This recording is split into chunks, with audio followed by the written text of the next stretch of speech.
Erinnya lya Mukama waffe lyebazibwe. Twebaza Katonda atuwaniridde okuyita mu kiseera kyonna ekiyise emabega. Ekiseera kibadde kiwanvu okuva lwe twasemba okupostinga ekintu kyonna ku mukutu guno, naye twebaza Mukama nti akyatuwadde obulamu buli sekinnoomu akyali omulamu mu kaseera kano. Erinnya lye lyebazibwe. Ku mulundi guno nga tugezaako okukomawo mu buweereza buno, njagadde njogere ku byokuyiga ebiteekebwateekebwa ekkanisa mu nsi yonna mu ngeri mu byokuyiga bya lesson. Nabadde mpisaayisaamu nendaba lesson ya kwota eno etandise ng'eriko okukula mu nkolagana yaffe ne Katonda. Omutwe ogwo mukulu nnyo nnyo nnyo nno ekigenza ewala, kubanga waliwo ekintu oluusi ekitera okuba nga kiwulirwa oba nga kitegeerwa bulala, kaŋŋambe bwe ntyo, mu booluganda abasinga obungi. Ekintu ekyo nga kye kino nti abamu tutera okulowooza nti oboolyawo enkolagana n'ekkanisa wamu n'obwammemba mu kkanisa kirina kyenkanankana oba kiri equated to n'enkolagana ne Katonda. Kati nebyo ebintu bibiri birina enjawulo. Enkolagana n'ekkanisa kyeŋŋamba nga organized body oba organization nga bw'eri ekkanisa enteeketeeke mu nsi yonna, wamu n'obwammemba mu yo, ebyo ebintu byawukanira ddala ate n'enkolagana ne Katonda. Omwoyo Munnabbi agamba nti eriyo abantu bangi abeegatta ku kkanisa naye ne bateegatta ku Kristo. Kwe kugamba nti okubeera ekitundu ku kkanisa tekitegeeza kubeera kitundu ku mubiri gwa Kristo oba kubeera ayina enkolagana ne Kristo. Kino kikulu ekyokubeera ekitundu ku kkanisa, naye ekyo kirina kukola paati yaakyo ey'okutufuula ate obumu ne Kristo. Kwegamba okubeera ekitundu ku kkanisa kirina kututwala mu nkolagana ne Katonda, mu nkolagana ne Kristo. Era ebintu bino bibiri si byebimu. Kyobulaba ebyokuyiga bino ebigamba nti okukula mu kukolagana kwaffe ne Katonda we kigenda okubeerera ekikulu ennyo, tutegeere nti enkolagana ne Katonda yesinga okubeera enkulu ennyo n'okusinga ekirala kyonna. Relationship yange ne Katonda eyo nsonga nkulu nnyo bwe tuba tunaabeera abasika ab'obwakabaka bwa Katonda. Bangi tubalabye nga they are so faithful mu bintu byonna nga bwe bigenda mu maaso, naye ekibuuzo kiri nti oba mu byonna ekkanisa nga bwe bitulagira oba nga bwe tulina okubitambuza nga bakola kino bakola kiri bajjumbidde. Osanga abazimbye amakanisa abawaddeyo ssente empitirivu nga baziwaayo olw'okutwala obuweereza mu maaso, baziwaayo olw'okukola kino, abeenyigiddemu physically nga babeerawo mu mirimu egy'enjawulo egy'ekkanisa gyekubiriza. Birungi era Bayibuli etukubiriza okukola bwe tutyo, naye ekibuuzo ekiyinza okubeera ekinene era lesoni eno kyegenda okutulaga oba kyeyakoonyeeko twongere okugaziya nti ebyo byonna nga tubikola enkolagana yaffe ne Katonda ye eri etya. Kubanga njagala okubuulira, the reality is that there are very many individuals that are so participative mu bintu ebyo byonna. Sigambye nti bibi, naye ng'ate enkolagana yaabwe ne Katonda mwattu teriiwo. Gye bali bayitirivu nga bajjumbidde ebyeddiini, bajjumbidde kino na kiri, bakola kano na kano, kaweefube yenna, naye ng'enkolagana ne Katonda eggulu we liba litunuulira owooluganda oyo, bwe liba lintunuulira mu ebyo byonna byenkola, mwattu nga liraba nti byonna butaliimu. Newankubadde bikola ekitundu kyabyo ekirungi, naye ng'ate eggulu lyo we lintunuulira okuviira ddala munda mu mutima nga lirabira ddala nti sibangako mwana wa Katonda. Ekyo nno kisoboka. Naye era waliyo n'abo abakola ebyo kubanga enkolagana yaabwe ne Katonda yeba drivinga oba yebavuga okukola ebyo. So kati tetwagala kusinziira ku ebyo, kubanga oli ajja kugamba enkolagana yange ne Katonda y'amaanyi kubanga mpaayo nnyo, y'amaanyi kubanga neetaba mu mikolo egy'ekkanisa, y'amaanyi kubanga kino na kino na kino na kino nkikola. Kwegamba n'aparedinga okukola kwe kuditamininga enkolagana ye ne Katonda. Newankubadde ng'okukola okwo kulungi, naye ekikwatagana n'enkolagana ne Katonda si bintu bya kungulu kwokka, si kyekintu ekitandikira wabweru kyokka, naye kyekintu ekisibukira ddala mu mutima ogukyuse. It is something that originates from a converted heart. Kubanga eno enkolagana esibukira mu kinyusi ekyokubeera nti Kristo ye ntabiro y'obulamu bw'omukristaayo ono, nti oyo atudde ku senta ey'okufuga kw'omukristaayo ye Kristo ddala. Kitegeeza nti omutima gulina okuba nga gukyuse. Omuntu ono alina okubeera ng'ali converted, okubeera ng'akula mu nkolagana ye ne Katonda. Era nga kitegeeza nti omuntu ono alina okuba ng'alina eddaala kwe yatuuka n'afa eri ekibi. Bw'amala okufa olwo n'atandika okuzuukirira obulamu obupya. Eyo ye process of conversion. Era mu kuzuukira okwo olwo atandika okukula mu nkolagana ye ne Katonda. Kitegeeza the very heading of this lesson egamba growing in a relationship with God. Ekintu kukula kitegeeza emabega waakyo nti waaliwo okufa n'okuziikibwa, okuzuukira ate n'okutandika okukula. Tujja kutwala ekyokulabirako ky'ensigo, nti ensigo bw'eba yakukula erina okusooka n'eziikibwa. Bw'eziikibwa efa, naye ate mu kufa kwayo n'etandika okumeruka, olwo etandika olugendo olw'okukula. So kitegeeza bwe boogera ku kukula mu nkolagana ne Katonda, ekintu kino tukituuse ku ddaala ery'omutima ogukyusiddwa. Ogwo gwe gusobola okutandika olugendo olw'okukula mu nkolagana ne Katonda. Kati nno kino ekyokuyiga ekya kwota eno kigenda kubanga tukigendeko ewala. Era kino katwogereko kano, abakristaayo tulina omuze ogw'okubeera nti bwe tubeera tuyiga ebintu bino bikomaawo. Tuyiga ebintu bino nga twabikuraminze ne tujja ne tukubaganya ebirowoozo, naye tewali muwendo gwa kumanya kwa mu mutwe kugenda kukyusa bulamu okuleka ng'omutima gweweereddeyo ddala. Tewali bungi bwa kumanya kwa mu mutwe obugenda okunyweza enkolaganayo ne Katonda okuleka ng'omutima gwewaddeyo. Ebyo ebiri mu mutwe bibeere nga bibeera obulamu eri omuntu ono abeera abirina, okuleka ng'omutima gweweereddeyo ddala ebigambo bino ne bibeera obulamu. Yesu we yali ayogerera abatume mu Yokaana 6:3 yabagamba nti ebigambo bino bye mbawadde gwe mwoyo era bwe bulamu. Kwegamba ebigambo bino biri intended to bring life unto the receiver, nti bigendereddwamu okuleeta obulamu eri oyo abifuna.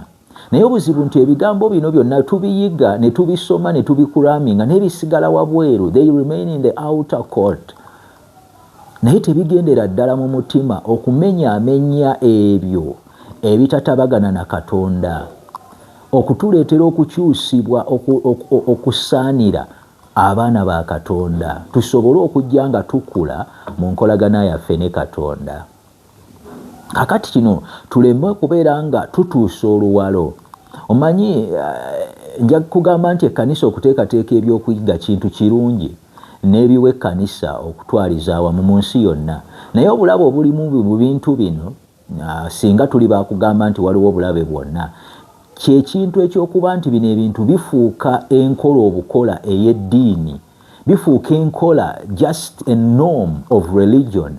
Omuntu n'atuuke ku kiseera nga atuukiriza oluwalo olw'okuyiga lesoni kubanga ku Ssabbiiti alina by'alina okwogera. Mukadde wa kkanisa naye kijja kumwennyamiza nga bamugambye akubaganye ku lunaku olumu naye nga talina byakwogera. Kati tutandika okutuusa oluwalo, naye nsaba Mukama atuyambe tuve mu luwalo, wabula ebintu bino tubiyige ng'ekintu ekitukakatako as a lifestyle ng'obulamu obw'abakristaayo abalina okulya buli lunaku, kubanga mu kulya muno mwe muva okukyusibwa kwaffe. We are what we eat.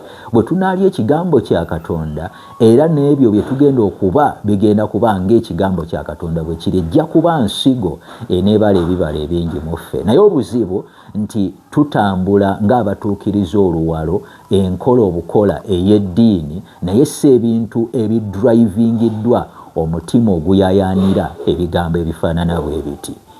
Kati ekyo kyekireetyo oba olaba nti naliko ku kanisa emu oluganda omu n'awa testimony nagamba tuyize ebintu bino, naye ekyennyamiza era ekinakuwaza nti abakristaayo tetukyuse. Yali akomentinga ku byokuyiga ebya kwota ewedde ebikwatagana n'obumu, n'agamba tubiyiga buli lunaku, naye kyennyamiza nti twongedde kweyuza. Ekyo nno kitegeeza nti babiyiga ng'oluwalo, ng'enkola ey'eddiini, naye si byebintu omutima bye guyayaanira. Ekyo nyo kitegeeza waliwo obulabe bunene. Waliwo obulabe bunene. Actually kirungi nnyo omuntu asirike bw'abanga ne byagenda okwogera omutima si bye guyayaanira. Kyandibadde kirungi omuntu afaanana bw'atyo ne bw'asirika mu kyama ayogere ne Katonda ebintu bino bibeerenga ddala mu mutima, waliwo ekiyayaana okubiresiivinga. Okusinga okutuusa obutuusa oluwalo nti nange nayogedde nakoze kino nateesezza bwe nti oba nakubaganyiza ebirowoozo bwe, naye nga bye tukubaganya biri completely alien okuva ku bulamu bwaffe. So kakati nja kusaba Mukama atuyambe bwe tuba tuyiga ekyokuyiga kino kibeere nga kirina emirandira ddala mu mitima gyaffe. Mukama atuwe ennyonta n'okuyaayaana ebigambo bino bisinkinge deeper into our lives, okukyusiza ddala obulamu. Tuve mu nkola ey'eddiini, tuve mu nkola obukola ey'eddiini nti kati lesson ejje tulinze eddako n'oteekamu ssente zo, naye nga whatever we study just remains in the outer courtyard but does not go deeper into the most holy place, that is the mind, to change the heart. Ekyo nno kiba kya bulabe nnyo, bwe buzibu. Era kati eno lesson ezze wano awasooka waliwo nti reality check. Bino tetugenda kukebera wa Luganda, bino tetugenda kukebera wa Luganda, ogenda kwekebera, ngenda kwekebera nga nze, kubanga nze nnyinza okukutunuulira ng'owooluganda nga ndaba ojjumbira nnyo ebyeddiini ne ndowooza nti n'omutima nagwo gwakyuka, and that is my limitation. Naye ng'eggulu bwe liba litunuulira omuntu ng'oyo lirabira ddala omuntu atakyukanga. Petero yali kitundu ku kanisa era yatambula ne Mukama waffe okumala ebbanga, but towards the close of Christ's earthly ministry yamugamba ebigambo nti bw'olimala okukyuka onywezanga baganda bo, meaning that for all the 3 years omusajja ono yali takyukanga. Naye yali akoze bingi, yatambulyako ne ku mazzi, yeetabanga mu kino na kino, yali musajja w'amaanyi, yaddamu kino yaddamu kiri, but he had never received the true conversion, not until the descent of the Holy Spirit, nga Yesu amaze n'okugenda. Kakati kino ekyokubeera ekitundu ku kanisa kirala, n'okukyuka kirala, n'okukula mu nkolagana ne Katonda nakyo kirala. But now this is a reality check. Gwe nange twekebere, Omwoyo atukebere, tumuganye, tulabe ddala embeera yaffe entuufu bweri. Njagala oggyewo buli kimu, oba tuggyewo buli kimu. Jjawo obungi bw'ekyekumi kyowa, jjawo obungi bw'emikolo gy'ekkanisa bwe weetabamu. Topima nkolaganayo ne Katonda right now, leka gipimira ku ebyo, kubanga ebyo bisobola okubeera motivated by other factors ezitalina za bwa Katonda. Bisobola okubeera motivated by other factors Katonda z'atalabamu na makulu. Naye ekibuuzo kiri nti weekebere okuviira ddala ku mutima, right from the heart. Ekibuuzo kibuuza wano ku Sabbath afternoon, how would you describe your relationship with God today? Not the relationship of your neighbor, not the relationship of your friend or your spouse or your whatever, but your relationship with God today. Era ekibuuzo kiri nti olwaleero bino mu Bukristaayo tebiriimu bya kuparadinga nti nakola bwe nti emabega. nali ntambula bwe nti nali w'amaanyi. Bino ebintu birimu enkolaganayo ne Katonda olwaleero right now. Okukula kw'omukristaayo kwa buli lunaku, ate tekuliiko stand still. Tewaliwo kiseera wogenda kutuuka ogambe nti kati nze mpaakinze okukula kulabika kukomye wano. Nedda. Mu butonde ekintu kyonna we kirekera okukula kiba kiri mu kufa. In nature, when a plant stops to grow, it is ideally or in reality it is dying. So omukristaayo agamba nti akomye okukula, in reality that Christian is actually dying. Okukula kuno kwa buli lunaku, we are supposed to be partakers of this grace that brings this growth daily. Buli lunaku. Naye ojja kusanga abakristaayo bali awo tutudde naye nga tugamba nti naffe twakola, naffe twali b'amaanyi, naffe twali kino. The moment a Christian talks of his relationship with God or her relationship with God in a past experience, then there is a problem. Walibaawo obuzibu. Our experience with Christ is a now, is a present experience. Tetulina bye tugenda kuparadinga mabega nga bwe twakola kino na kiri. But how are we with our God right now? Mukama nga atuwadde ekisa, tugenda kubanga tweyongera okwetegereza. Kati tubadde tukola comment and overview mu nnaku zino ezisooka. Naye when you go to your closet, when I go to my closet, you cannot deceive your heart, I can't deceive my heart, and above all, we cannot deceive God. We ought to check ourselves. Twetaaga okukeberwa. Bw'oba tosobola kumanya kwekebera, plead, weegayirire Katonda. Search me, O God, and find if there is any wicked way in me. Psalms 139, 23 and 24. Katonda atukebere. Ekyamazima ate nga kinakuwaza, most of us, abangi kuffe, tuyina ngeri bugeri ya ddiini. We just have a form of religion, but we don't have a relationship with God. A close, intimate, and personal relationship with God. Era kano ka formula kalina okutubeera mu mutwe. Enkolagana gye twetaaga is a close, intimate, and personal relationship with our Creator. Minus that, church attendance, church membership, how much do I contribute, how much do I engage myself in church activities, ebyo byonna tebigenda kukola makulu. I'm telling you, nja kuba nyonoonye budde. Byo byandibadde birungi era nga birungi in their part. Bino tetulina biragajjalira, naye there are certain important things that we are not looking at as important. Ebyo ne bituziba amaaso. Eri abantu mu kkanisa nga bazibiddwa amaaso n'obugagga n'engeri gye bawaniriddemu ekkanisa, ne bazibibwa amaaso okutegeera their true condition. Ne balowooza nti by doing all that, mbu condition yaabwe ne Katonda nnungi. Ekyo kikola ne ku balala. Ffenna waliwo ekiyinza okuba nga kituzibya amaaso ne tulowooza nti olwo tuli bulungi. But until we are born again, nga tuzzeemu ne tuzaalibwa, olwo ne tulyoka tutandika okukula, tetujja kulaba ku bwakabaka bwa Katonda. Sifuddeeyo tumaze ebbanga ki mu buweereza? Never. Sifuddeeyo tukoze byenkana ki mu kkanisa? Never. Barumi 8:14 egamba, they that are led of the Spirit, the same are the sons of God. Abo abakulemberwa omwoyo, nonti abajjumbira ennyo emikolo gy'eddiini. Ebyo nno mbyogera si nti nno bikyamu okukola, naye lwa nsonga nti abantu abasinga babe paradinga ne balowooza nti bye bitegeeza enkolagana ne Katonda. Yesu newankubadde abayini mu nkolagana ne Katonda nabo babikola nga bye biva mu mutima ogukyuse ogwa appreciating Katonda ky'abakoledde, naye eriyo ababikola from the outward nga tebiviira ddala mu mutima ogwa appreciating ekisa kya Katonda n'obulungi bwe gye tuli. N'olwekyo kye ŋŋamba, let this be a reality check. You ought to check yourself, and I ought to check myself.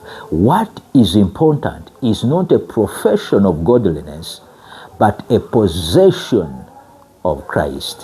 What matters is not membership only.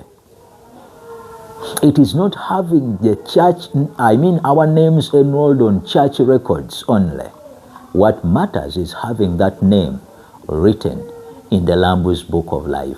What matters is my relationship with God. If you abide in me and I in you. That is it. Naye obuzibu bwe tulina, most of us have chosen rather okubeera nga kyetukulembeza is how is my membership.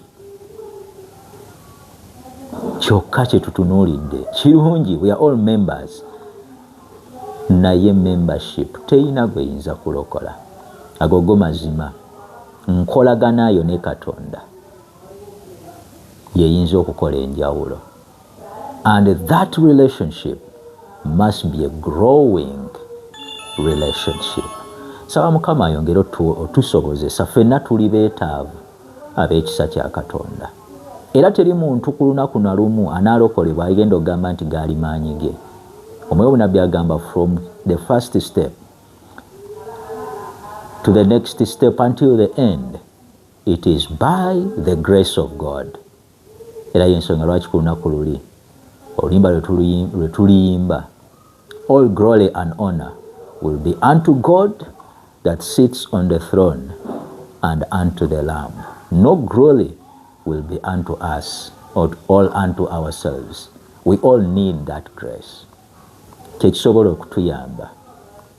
But the reality is that the church at large is living in a terrible state.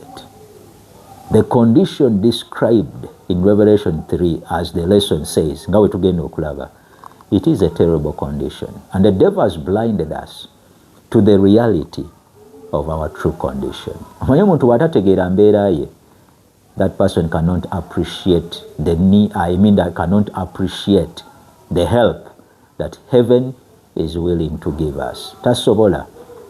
But the moment the Holy Spirit will give us that eye salve, that we may have that spirit of discernment, that we may see our true condition, that will be the first step that will lead us to a saving relationship with our Creator. May God bless us until we meet again in the next discussion. We've just introduced, and then we shall go into a deeper discussion of these studies. May God bless.